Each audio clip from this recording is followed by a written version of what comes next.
Kelinglar, yoshlar goh boshqa berib, boshini bir ichini qo'yaylik. Har qanchaligi oldi, berdisi bo'lsa mana bu yog'iga biz gapir. Qora Niyoz aka, bolamiz injener dedingizmi? Injener demadim, injener. Ha bu buxgalter bu injener.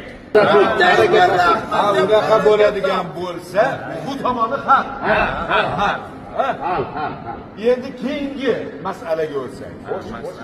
Shu qadimgi urf-odatlarimizni qilgan bo'lsanglar, xarajat degan narsalarni bir kelish bor.